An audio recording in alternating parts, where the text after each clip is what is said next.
Is everything good now? What's going on? Sean, can you hear me now? Are you still here? Hello, hello, hello? Guess I gotta pull it myself.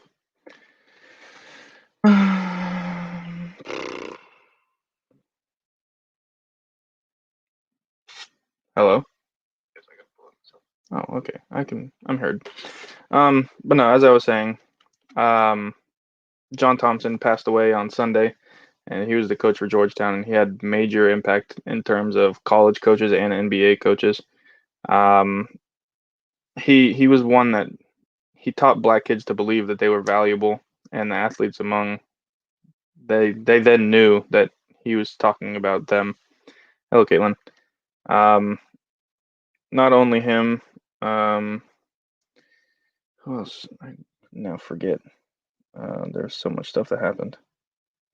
Um, Chadwick Boseman passed away. That's not too much of a huge impact in the NBA, but he was very good person, and he had a lot of impact in terms of telling young black men in America that they had value and showed them on the movie screen. I cannot talk tonight.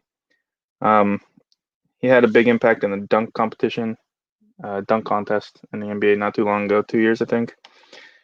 Um, there was one other. Lute Olson passed away, 85. He was a Hall of Fame basketball coach. Um, there's so many things that happened. Um, but just to get off of the sad news and getting into the good news, to talk about the Western Conference, since those are the only two series that still have games being played in the first round of the playoffs this year. Um, the Denver Nuggets and the Utah Jazz have been going absolutely insane. Jamal Murray and Donovan Mitchell have probably been playing the best basketball they've played in their entire career. The series is tied 3-3 between those two teams. Um, this is the first time that two opponents have had players put up 50-point games multiple times in the same series, I imagine. Game one, Denver won, and Donovan Mitchell dropped 50 points. Last night, Jamal Murray dropped like 48 or something around those lines, I should say. He shot 70% or something disgusting like that as well. So there's just to inform everyone on how that is. Insane, I guess, is what the experts would use. Um, 70% is not easy to accomplish. He almost shot 71% from the floor. And in terms of being good, that is almost as good as it gets. Um, that's like unheard of. Nobody really ever does that. He dropped 50 in 43 minutes on 70, almost pretty much 71% shooting. He shot 75 from behind the 3-point line. Shot 77% or 78% from the free throw line. Might as well just give it to him. 5 rebounds, 6 assists, 5 turnovers, which is less than ideal, but it's not terrible. His plus minus was a 12, which is also very freaking good. Michael Porter Jr. Overall, he's been having a pretty damn good series for them. Last night wasn't too great. 2 points in 28 minutes played. He went 1 of 7, which is awful. 0 for 5 from behind the 3-point line. Again, awful. But he did have 12 total rebounds, 1 assist, only 1 turnover, and his plus minus was a 21, which means he was in damn good defensive position. Has played wonderful defense last night. But like I said, Donovan Mitchell, Jamal Murray have both dropped 2 50-point games. I think it was game 4 that they dropped 50 points against each other in the same game. That it was unbelievable to watch that happen. Like I said, 50 points is pretty damn hard to happen. People do it all the time, quote unquote. But to have two players drop 50 plus in the same game in one playoff series, and then to do it one other time against each other in the same freaking playoff series. Like I said, it's 3-3 going to Game 7. I believe Utah will come out on top and make it into the second round. But anything can happen. It's a game of basketball. The other series that it is, hold on one moment, is the Houston Rockets versus the OKC Thunder. It's Game 6 tonight. I don't think that OKC will pull it off and tie the series. It's 3-2. Houston leads. I have a feeling that Houston's going to come out and light it up tonight. We'll find out at 9 o'clock. So in 22 minutes, that broadcast starts on television. No, OKC's been playing well. They've just let it slip. They don't really have great depth, even with Russ missing 4 of the first 5 games. It's just hard to stop a team that all of their volume of scoring comes from behind the three-point line. And then having a team that isn't the best three-point shooting team in the league, but you have a big man. The Rockets are playing small ball. Their tallest player is like my height, or maybe 6'7". Steven Adams is the center for the OKC Thunder. He's very, very large. He's not a three-point shooter, and as everybody knows in the game of basketball, you can't trade 2s for 3s. That's a losing theory, and losing is exactly what OKC's been doing. They did win 2 games in a row, games 3 and 4. But game 5 they lost, and they're down 3-2. Even if OKC were to pull it out tonight, I don't see them winning the series in 7. But like I said, I don't think they're even going to win tonight. I think Houston comes out, lights it up, and handles them, gets them out. Round 2, the Lakers and the Clippers are waiting for the other 2 series. Clippers will be playing either the Jazz or the Nuggets, and the Lakers will be playing Houston, is my prediction, because like I said, I don't think OKC is going to tie the series up. And then, as we all know, the Orlando Magic lost. They had only won 1 game, which everybody was shocked. That was game 1 of that series. And then Milwaukee came out with a gentleman's sweep and got them out of there. Miami, which shocked, I think, everybody in the NBA world, they ended up pulling it out 4-0 in the series against the Pacers. Indiana, they just hurt so badly. They were undermanned. They were missing 2 of their all-stars, and those 2 all-stars were probably their most productive players on their roster until they went down. So that goes to show how much that hurt their team in that series. They lost 4-0, absolute sweep. Miami and Milwaukee are playing right now, so we'll see who ends up pulling game 1 out. And I believe Milwaukee is currently winning. I don't want to say a lie, so I'll tell you in a second. Oh, Miami's actually winning at the end of quarter 3, 92-86. So there's that. Miami could pull away with game 1. On the other hand of the Eastern Conference, Boston swept Philadelphia, and Toronto swept Brooklyn. Again, the 76ers, I feel, are just undermanned in comparison to Boston. And Boston's got a bunch of young bulls. Toronto, they lose 1 player. They keep everybody on their roster except that 1 player who is Kawhi Leonard. But from top to bottom of their roster, I feel like they're the second best team in the East, although they look in prime condition in terms of wanting to repeat. Brooklyn, they lost so many players throughout this season and the restart. So they were short-staffed, and they got swept 4-0. Boston, however, comes out in second round and beats said Toronto. Jason Tatum, Marcus Smart both dropped 21, and everybody else up and down the roster was absolutely serviceable. So they came out, they won the game. They lead 1-0 in the second round, and they are awaiting their second game, I believe, is tomorrow. So that goes for that. Wow, this is not loading. I'm sorry. So yeah, Milwaukee and Boston, Milwaukee and Miami. Apologize. Um, they'll be playing out. I think Miami, if they don't win tonight, I think they end up winning the series. However, it could take all 7 games, but I think Miami's going to end up winning in 6 for my prediction. And I also think Boston will end up pulling it out against Toronto, and I do not doubt that will go all 7 games. Like I said, Toronto's looking like they want to repeat. I just don't think that they will end up having it. They're already down a game, so they're playing from behind. I just think Boston's a better team. They've got their all stars. They've got all their talent. You call how many games? 7. I see what you're saying. Okay, yeah, you just shifted. Um, no, I think Boston's a better team, and anyone on their starting 5 is available to go off any given night. Jason Tatum, Jaylen Brown, Kemba, Marcus Smart, even Daniel Tice came out and had a hell of a game the other night. Um, for him to do what he did and help them win, yeah. Let me load this so I can see the stats. Daniel Tice had 13 points.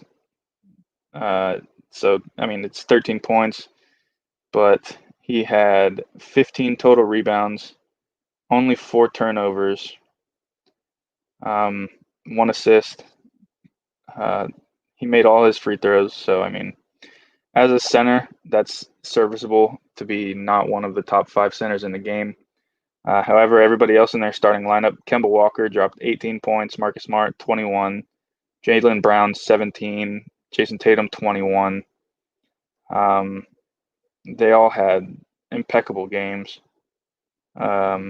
Tatum had 9 total rebounds, 2 assists, 1 steal. However, on the other hand of that game, I will pull it up. My phone's being stupid, so I can't even pull up stats quickly. I apologize.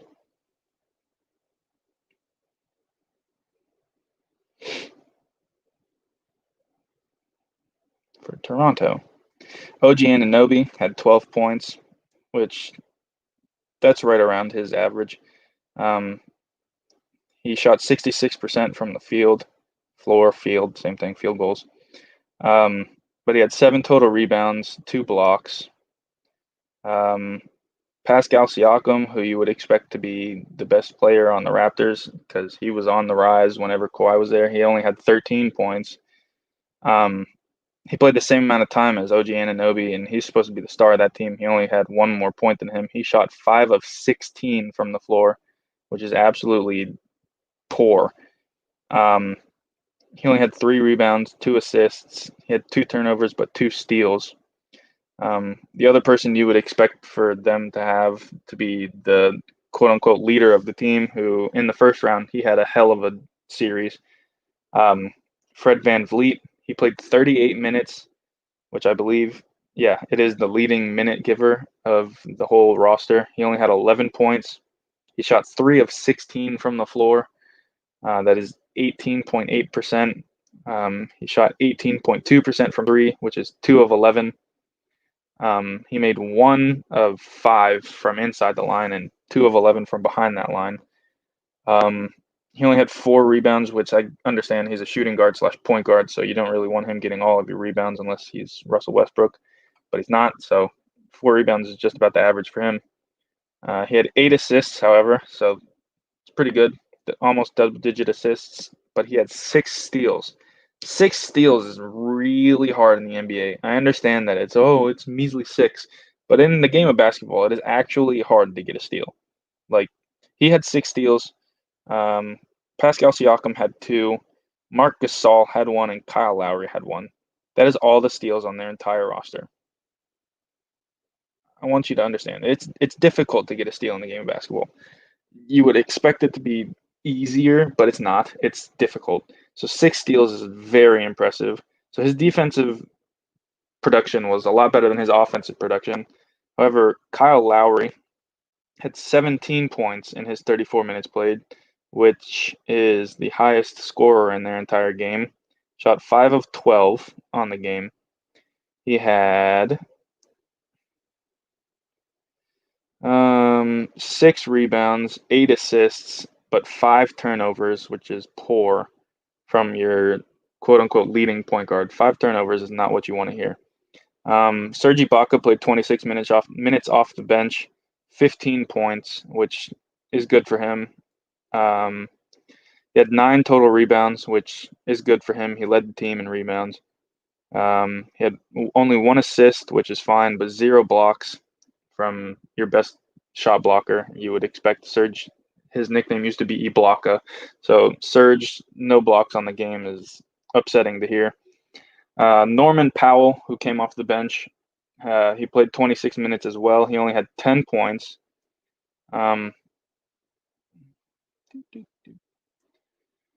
He didn't shoot any free throws, which you would expect someone, if they're having a game, you want them to get to the line. It's a basketball game. He only had 1 rebound, poor. No assists, poor. 1 turnover. He had a -5 plus minus, which again, it's hard to explain what plus minus is, but if you know what that is, -5 isn't the greatest game you want to have. But yeah, so Boston in that series is leading 1-0. I expect Boston to come out of that series and win it. To me, it would not shock me if Boston came out and represented the East, like I said last week. If my phone would load, I would love to keep talking.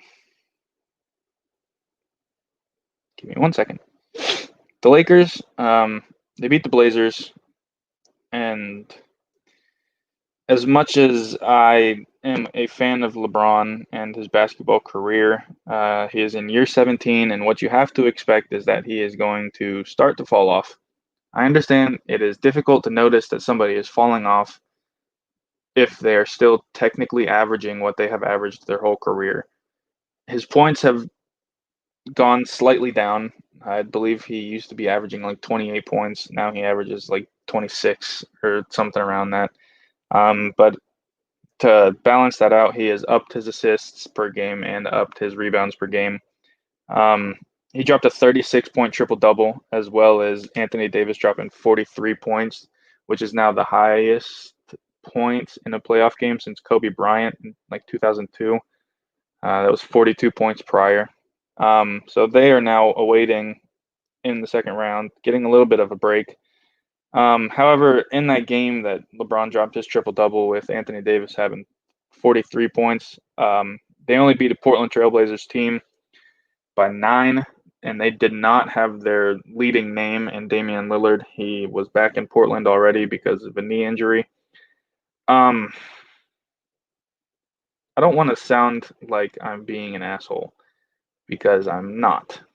But beating that team by 9 when you have your 2 best players play their best game of the playoffs, and the 8th seed Portland Trailblazers, I understand they are not an 8th seed team, but they are, if that makes sense. They're not a typical 8 seed. They're a really good roster. But a 36-point triple-double and 43 points from your 2 most productive players on the field, your 2 best players on your roster have their best game of the playoffs, and you only win to a 8th seed team without their number 1 superstar by 9. It is difficult to say that you will have an easy way through the rest of the playoffs. Yeah, exactly, Dad. It's the NBA. Anyone at any time can beat anyone.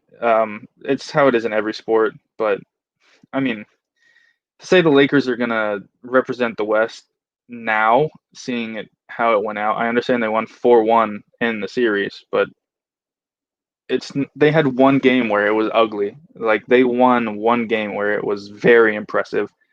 The other ones were pretty close, and I understand it's the Portland Trailblazers. I just said they're not a typical 8th seed, but you're the Lakers. You're supposed to be the best team in the NBA. They had the best record in the West. You would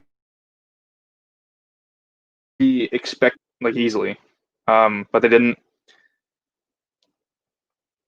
Yeah, the Clippers shouldn't have come out of the first round. I will die on this hill.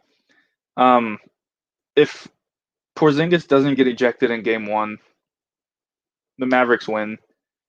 They've already won. Obviously, it's done and over with, and I can't speak in hypotheticals, but if he doesn't get ejected in game one, the Mavericks win that game.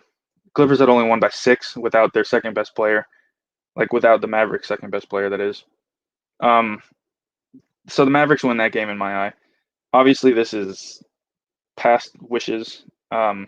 Mavericks then win game two like they actually did, and that whole series flips on its head, and it's whole different. But I don't want to get into that because that'll go on for hours upon hours. Um, the the Clippers aren't going to have an easy way, regardless of who comes out of this other series. Um, I would not be shocked. I wouldn't be shocked. I would be saddened if neither of the LA teams come out of the West. The Clippers, I don't think will even come out of the second round. The Lakers, I see them coming out of the second round because it's the Rockets that play small ball. Nobody's going to be able to guard Anthony Davis. Nobody's going to be able to guard him. The Thunder, even if they do happen to turn it around and face the Lakers in the second round, Steven Adams will not be able to guard Anthony Davis. But the Clippers, even if they face Denver or Utah, they will struggle. The Jazz have Rudy Gobert. The Nuggets have Nikola Jokic and one of the three. Is it Plumlee? Yeah. No, I don't even remember. Holy shit, I'm stupid. I want to say it's Plumlee, but I can't be sure because I don't want to lie.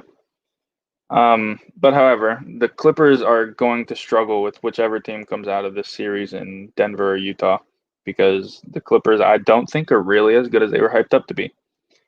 Um, so I would not be shocked. I will say this right now. I would not be shocked if neither LA team comes out and is in the conference finals. Um, I could see it being either Denver or Utah, but I could also see it being the Lakers. Obviously, just because LeBron in the playoffs is a different animal.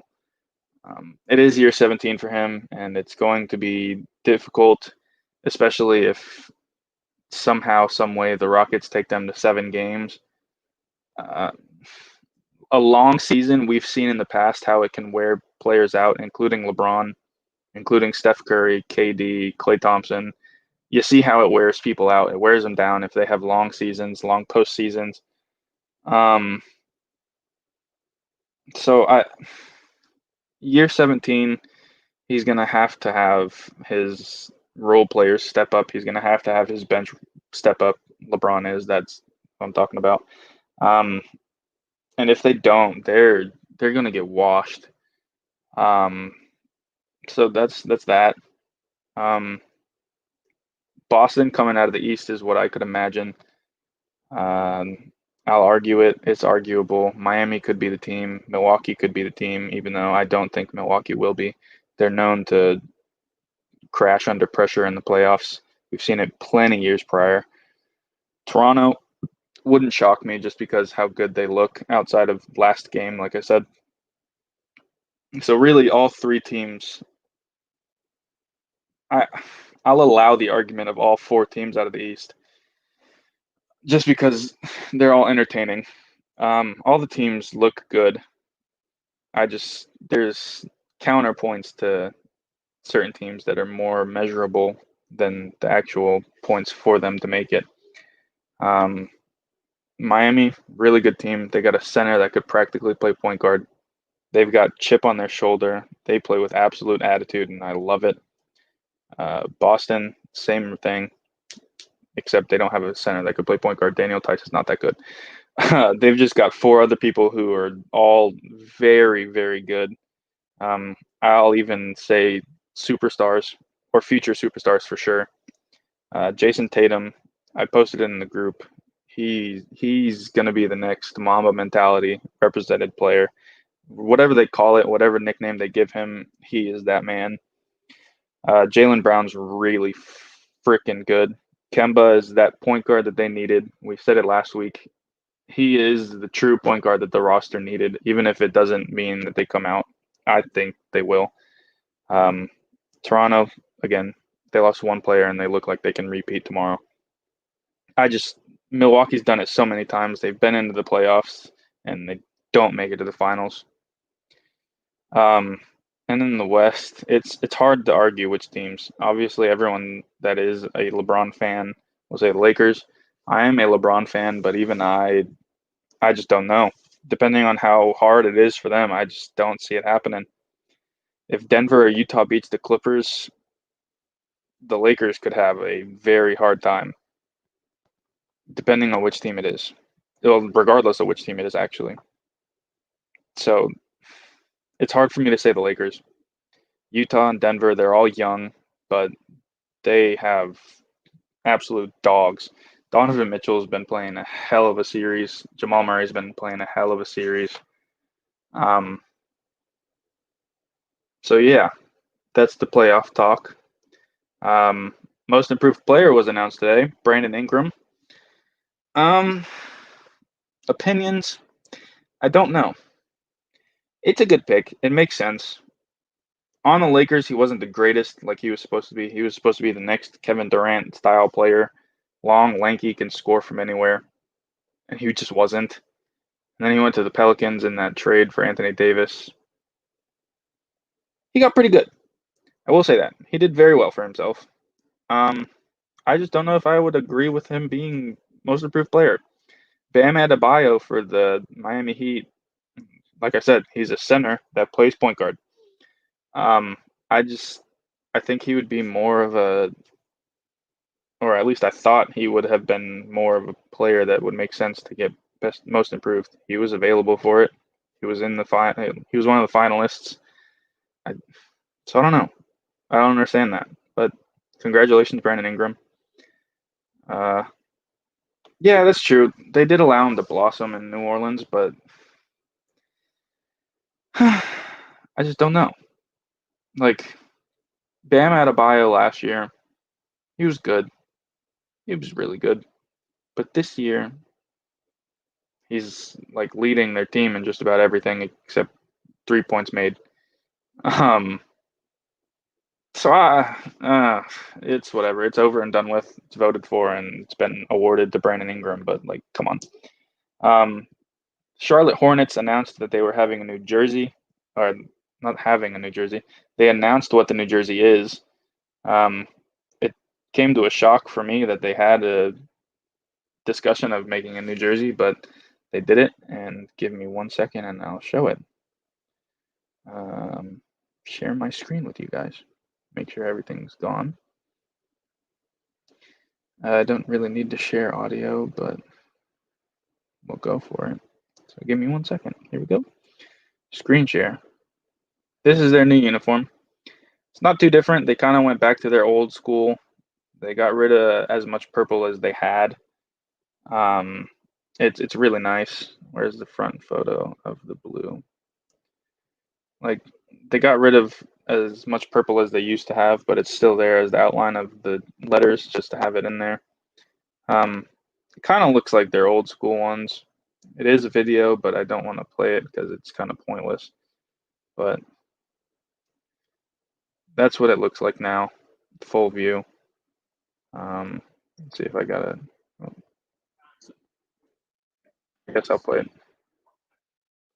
Like, see how their old jerseys had more purple in the numbers, and now it kind of just looks like that. There's all their purple. Just the outline for the numbers, or the word, I guess I should say, not numbers. So yeah, that's the New Jersey. It's not too drastically different, but like I said, they kind of went back to old school. They brought back the pinstripes that they had in '97 to 2002. Um, I like it, sorta. It makes me not be able to wear the hat that I have from their old school uniforms. I froze up. Hello? Am I here? Can you see me? Okay. Um. Yeah. I like it, but it's kind of bland. I understand why they change it. Um, it's a full redesign apparently. Um, they got rid of their logo, like the Hornet logo, so I don't know what they're doing. Um, it's bland. They put the Jordan logo on it because Jordan's the owner of the team. Um, I just don't know. I like the jersey. I like the way it looks. It's old school, but it's not too old school. It's not too new school either. Um, so yeah. What else happened? Death, sad. Um, LeBron wore a shirt today that was dramatic. It said "Vote or Die." Of course, there's going to be things that get argued about that. Oh, that's what else happened. Luka Doncic and the Morris brother. Which one is it? Marcus that plays for the. Yeah, Marcus Morris. Um, they've been having some beef. Obviously, a few games ago, everybody saw the video where Marcus Morris intentionally stepped on Luka's ankle that was already injured. Um, Marcus Morris then came out and said that he plays his game with integrity and respect for himself and his opponents. Um, I've seen the video of the sideline in slow mo, and I will say, as a former basketball player, that it's hard to change direction of your foot in mid step like he did and to land on someone's ankle. And then when he landed on said ankle, he was the one that looked more hurt. So I don't know if he did that intentionally. I will not argue for him, but I will not argue against him. However, that foul that he got ejected for the other night was absolutely egregious.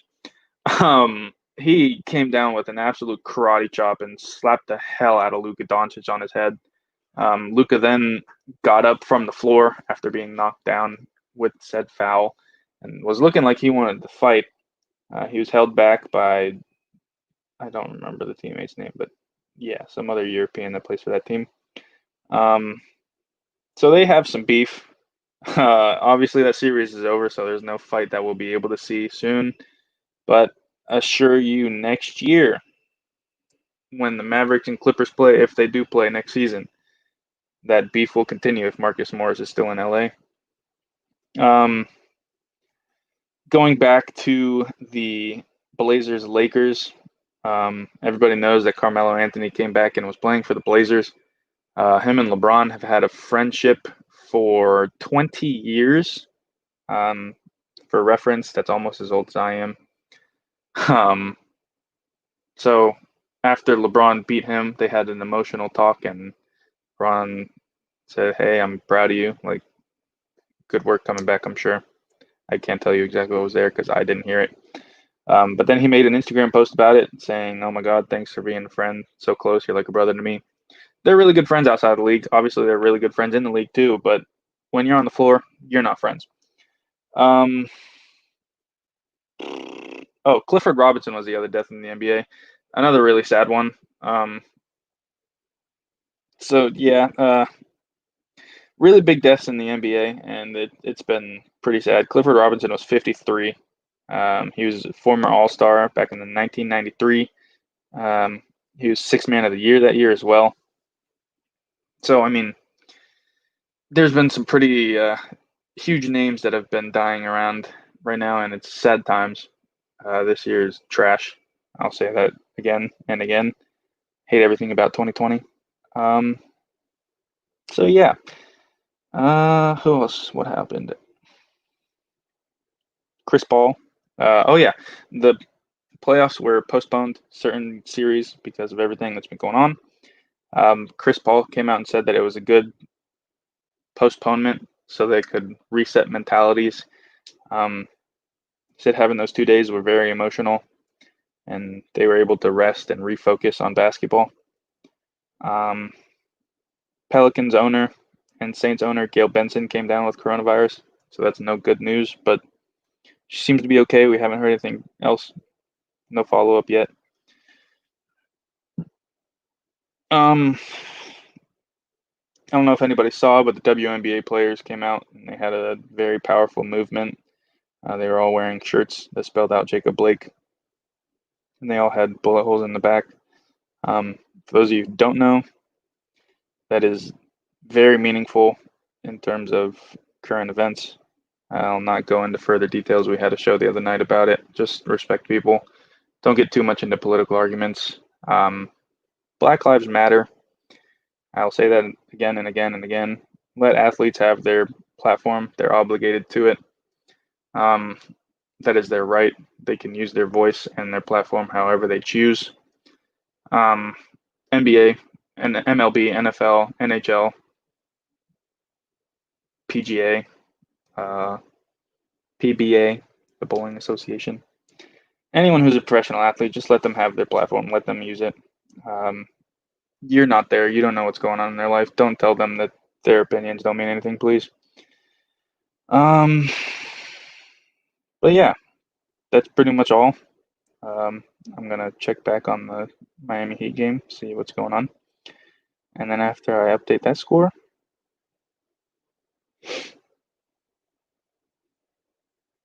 Miami is up by 3 with 3 minutes left. Ironic. Could be an overtime game. Miami could pull away, or Milwaukee could come back and win it. I guess we'll find out soon.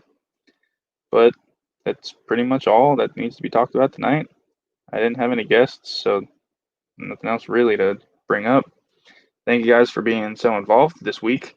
There's more comments on this show than I have had in like all of them, so I appreciate that for community's sake. Thank you very much. This has been Dame Calls Game. I am on Mondays at 8:30 p.m. There's also one more thing I would like to do before I get off. Thank you to Miss Michelle from Bombshell Bowling. We have our own apparel and outfitter. We have those shirts that are on screen, look just like that. They're really freaking comfortable. They're $20. So if you would like to buy it, it's free shipping. You just pay for the shirt and then you wait for it to get to you. We've also got hoodies. They're pretty much like this, but they're long sleeve and they got a hood on the top. They're also blue instead of the gray, and the words are orange instead of the blue. So if you would like that, they're $40. We range from small to like 5XL. So if you like to be big, or if you just are big, or you like to wear really big clothes, it'll fit for everyone. Like I said, shirts are $20, hoodies are 40, free shipping.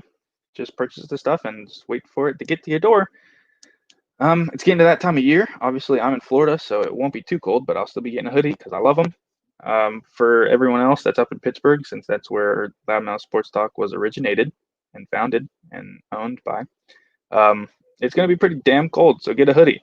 Don't mess up and wait till the last minute. Please buy them as soon as possible. As soon as you got $40 in one place able to be spent, Loudmouth Sports Talk apparel, hoodie, buy it. Yeah, so that's been Dame Calls Game. Thank you very much. See you next week.